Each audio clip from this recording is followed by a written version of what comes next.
एक बार की बात है, कासगंज नामक गांव में सेठ करोड़ीमल नाम का एक सेठ रहा करता था। सेठ करोड़ीमल बहुत ही लालची था। उसका एक पुत्र था जिसका नाम सेठी था। सेठी स्वभाव में बहुत चालाक और बेईमान किस्म का बच्चा था। दूसरी तरफ उसी गांव में राजू नाम का लड़का था जो कि सेठी की कक्षा में पढ़ता था, लेकिन वो सेठी के बिल्कुल विपरीत था। एक दिन स्कूल में, ओए राजू, तुमने हॉलिडे का सारा टास्क बना लिया क्या? अब हाँ, वो तो मैंने 2 सप्ताह में ही सारा होमवर्क कंप्लीट कर लिया था। तुमने कंप्लीट नहीं किया है क्या? और नहीं यार, और बुआ के घर चला गया था यार। 3 दिन बाद कमलेश सर की क्लास है। अगर होमवर्क कंप्लीट नहीं रहा तो सर मुझे पनिशमेंट देंगे। मुझे बचा लो प्लीज। लेकिन बुआ के यहाँ तो तुम 1 सप्ताह के लिए ही गए थे, बाकी के 1 महीना तुम्हारे पास टाइम था, उसमें क्यों नहीं होमवर्क किया? अरे छोड़ना यार, तू अपनी नोटबुक दे दे, कॉपी करके तीसरे दिन तुम्हें लौटा दूंगा। दोस्त के लिए तू इतना भी नहीं कर सकता क्या? ठीक है दोस्त, लेकिन तू मेरी नोटबुक टाइम पर लौटा देना प्लीज। ये भी कोई कहने की बात है भाई। तीसरे दिन कमलेश सर का क्लास रहता है। क्लास में सेठी हाथ की उंगली में पट्टी बांधकर आता है। हाँ तो बच्चों, काफी लंबी छुट्टी के बाद हम लोग मिले हैं। आप सभी ने होमवर्क कंप्लीट कर ही लिया होगा। सभी अपनी होमवर्क की नोटबुक लाकर मेरे टेबल पर रख दो। सेठी, मेरी कॉपी तो मुझे होमवर्क की कॉपी सर के टेबल पर रखनी है। मैंने तो तुम्हारी कॉपी सर के टेबल पर रख दी है। अब भाई का इतना भी काम नहीं कर सकता क्या?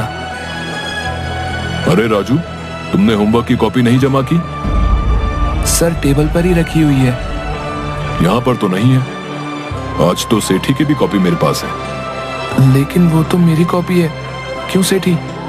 अब मैं क्या ही कह सकता हूँ तुम्हारी कॉपी के बारे में। जब मैं टास्क बना रहा था तो मैंने तुमसे कहा था कि टास्क बना लो, लेकिन तुम बराबर यही कहते थे कि अभी बहुत दिन है। क्यों झूठ बोल रहे हो? सर उस कॉपी में देखिए, मेरी हैंडराइटिंग है।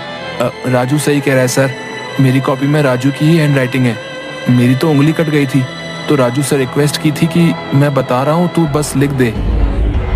कमलेश सर राजू को होमवर्क ना करने के बदले सारा दिन क्लास में खड़े रहने की सजा दे देते हैं। सेठी, तुमने ऐसा क्यों किया? थोड़े से झूठ से अगर तुम्हारी जान बच रही है तो झूठ बोलने में कोई अर्ज नहीं है। सेठी लोगों को परेशान करता रहता था। इसी तरह 10 साल बीत जाने के बाद सेठी शहर में एक बहुत बड़ा रेस्टोरेंट बनाता है, और वहीं अच्छे नंबर और अच्छी डिग्री होने के बावजूद राजू गरीब बेरोजगारी का जीवन जी रहा था। सरिता, आज मुन्नी सुबह से क्यों रो रही है? आज घर में कुछ नहीं है, मुन्नी दूध के लिए रो रही है। ठीक है, कुछ देखता हूँ। राजू सभी जानने वालों से पैसा मांगता है, लेकिन कोई भी नहीं देता। थक हार कर वह सरिता का मंगलसूत्र गिरवी रखकर खाने के लिए कुछ सामान लेकर आता है, और बचे कुचे पैसों से अंत में वह एक चाय की दुकान खोल लेता है। एक दिन सेठी उसकी दुकान के सामने से गुजरता है। अरे क्या यार, तुम चाय बेचोगे? हम लोग एक ही स्कूल में पढ़े हैं, सब क्या कहेंगे भाई? झूठ, फरेब, बेईमानी, मक्कारी की हलवा पूरी से कहीं अच्छा ईमानदारी से चाय बेचकर सूखी रोटी खाकर चैन की नींद सोना कहीं अच्छा है। हाँ तो भाई ठीक है, फिर रहो झोपड़ी में रूखी सूखी खाकर, और क्या। मुझे देखो, मेरे पास आज बंगला है, गाड़ी है, बैंक बैलेंस है, सब है। धीरे धीरे राजू की चाय की गुमटी बड़ी होकर कॉफी हाउस रेस्टोरेंट में बदल जाती है। उसका टेस्टी चाय, कड़ी मेहनत, मधुर व्यवहार और ईमानदारी के कारण हमेशा कॉफी हाउसफुल रहा करती थी। उधर सेठी का दोस्त चंदन, जो शहर का सबसे बड़ा सेठ हरीलाल का बेटा था, एक दिन सेठी के रेस्टोरेंट में खाना खा रहा था।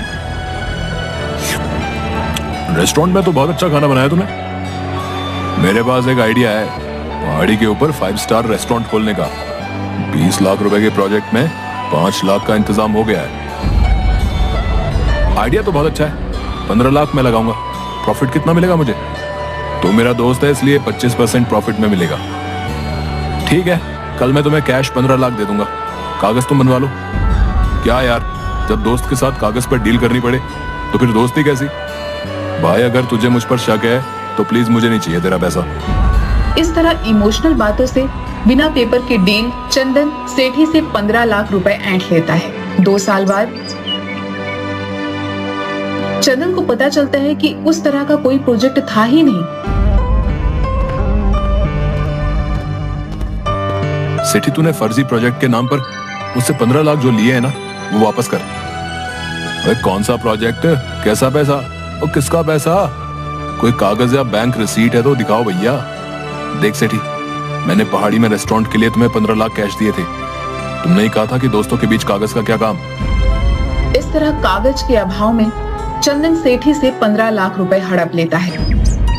एक दिन इनकम टैक्स वाले छापा मारते हैं और टैक्स चोरी के आरोप में सेठी का दुकान सीज कर दिया जाता है। जल्द ही सेठी कंगाल हो जाता है। एक दिन राजू के कॉफी हाउस में, राजू भाई, आज मैं कंगाल हो गया हूँ, प्लीज मेरी मदद कर दो। मुझे फिर से बिजनेस करने के लिए पूंजी चाहिए। मैं जल्दी ही तुम्हारा पैसा लौटा दूंगा। ठीक है, मैं तुम्हें लोन दूंगा, लेकिन इस बार ईमानदारी और मेहनत से काम करना होगा। राजू से पैसा लेकर सेठी उसी के कॉफी हाउस के सामने अपना कॉफी हाउस भी खोल देता है। सेठी राजू के कैफे को कॉम्पिटिटर मानकर उसके कैफे को तरह तरह से बदनाम करने की कोशिश करने लगता है। अरिया, ये ले फेविक्विक और जा राजू के कॉफी हाउस में 2-2 बूंद सभी कुर्सी पर गिरा करा। जा। जैसे ही राजू का कॉफी हाउस ओपन होता है, लोगों की भीड़ लग जाती है। मौका देकर हरिया सभी की कुर्सी पर फेविक्विक डालकर आ जाता है। हाँ मालिक, जैसा आपने कहा था वैसा ही करके आया हूँ। शाबाश, अब आएगा मजा। बहुत ईमानदारी और मेहनत का पाठ पढ़ाता है। अब देखता हूँ तेरा कॉफी हाउस कैसे चलता है। उधर फेविक्विक लगी हुई कुर्सी पर बैठने से सभी कस्टमर का पैंट चिपक जाता है। उठते समय उनके पैंट फट जाते हैं। पूरे कॉफी हाउस में हंगामा खड़ा हो जाता है। राजू को कुछ भी समझ नहीं आता कि यह सब कैसे हुआ, लेकिन तुरंत ही वह अपने बुद्धि विवेक से काम लेता हुआ अनाउंस करता है कि प्लीज शांति बनाए रखें, पता नहीं ये किसकी हरकत है, लेकिन राजू कॉफी हाउस आप सभी कस्टमर्स को माफी के तौर पर एक नई जीन्स आधे घंटे के अंदर आपको प्रोवाइड करवा रही है। हमारी ओर से हुई असुविधा के लिए आपसे क्षमा चाहते हैं। अरे क्या हुआ राजू, तुम्हारी दुकान पर हो रहे हंगामे को सुनकर मैं दौड़ा हुआ आया। देखो ना दोस्त, किसी ने कॉफी हाउस की कुर्सी में फेविक्विक लगा दिया है। भाई, तुम्हारे कस्टमर तो बहुत सीधे हैं जो एक जीन्स पर मान गए। मैं होता तो तुम पर कंज्यूमर कोर्ट में केस कर देता। डियर कस्टमर, आपकी जीन्स आ गई है। आप लोग अपने अपने साइज के अनुसार जीन्स लेकर पहन लें। एक बार फिर सेठी की चाल फेल हो जाती है, लेकिन सेठी अपनी हरकतों से बाज नहीं आता।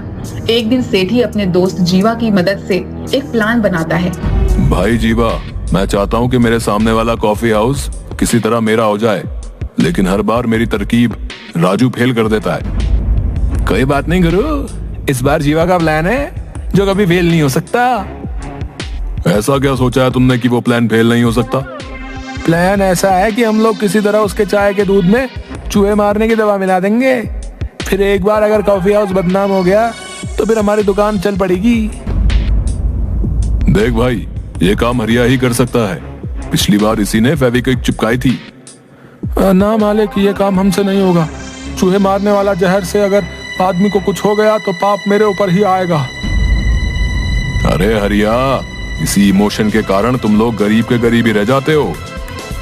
कोई बात नहीं, ये काम हम दोनों करेंगे, वो भी आज ही रात। दोनों रात 12 बजे के अंधेरे में चूहे मारने की दवा को लेकर कॉफी हाउस में पीछे वाले रास्ते से घुसते हैं। अबे जीवा, ठीक से चल, मुझसे बार बार क्यों टकरा रहा है? ऐसी अंधेरे में कुछ दिखाई नहीं दे रहा। मैं तो ठीक से ही चल लिया हूँ, लेकिन ससुर ये जमीनी ऊपर नीचे अंधेरे में पता ही नहीं चल लिया है। तभी जीवा के पैर के नीचे एक छुछुंदर आ जाता है और अनबैलेंस होकर सेठी के ऊपर गिर जाता है। सारे चूहे मारने वाली दवा सेठी और जीवा के चेहरे पर गिर जाती है। थू थू थू। अबे जीवा, तुम्हें कितनी बार कहा कि ठीक से चल, आखिर तूने मुझे गिरा ही दिया। अब ये पाउडर क्या है रे? ये चूहे मारने वाली दवा मेरे चेहरे पर गिर गई। चलो भागो यहाँ से, भागो यहाँ से। थू थू थू थू। भाई, मुझे कुछ दिखाई नहीं दे रहा है। मेरी आंखों में शायद ये दवा चली गई है। साला छछुंदर सारा खेल बिगाड़ गया। मार डाला रे। अब मेरे हाथों पर क्यों चढ़ा है तू? ये मेरा हाथ है, छछुंदर नहीं, जो बार बार लातों से मारे जा रहा है। मुझे क्या पता यार, मुझे तो कुछ दिखाई नहीं दे रहा है कि ससुरा छछुंदर कहाँ है और तेरा हाथ कहाँ है। दोनों किसी तरह गिरते पड़ते वापस दुकान में आ जाते हैं, जहाँ पर आते ही सेठी उल्टी करने लगता है। इधर जीवा की आंख लाल हो जाती है।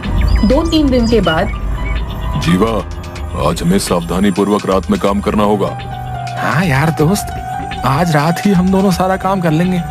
कल के बाद अपना काम खत्म, फिर हमारी चाय की दुकान ही इस एरिया में चलेगी। हाँ, हम दुगनी कीमत पर चाय बेचेंगे। राजू के सारे कस्टमर हमारे होंगे।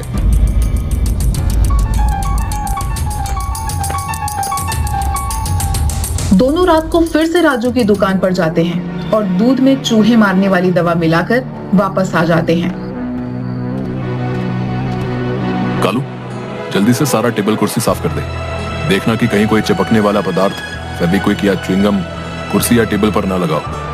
आज संडे, वैसे भी कॉफी हाउस में भीड़ ज्यादा होगी। जी मालिक, उस दिन की फेविक्विक की घटना के बाद से मैं एक-एक कुर्सी और टेबल को अच्छी तरह साफ करता हूँ। उसकी चिंता मत कर तू, केवल मन लगाकर साफ सफाई कर ले।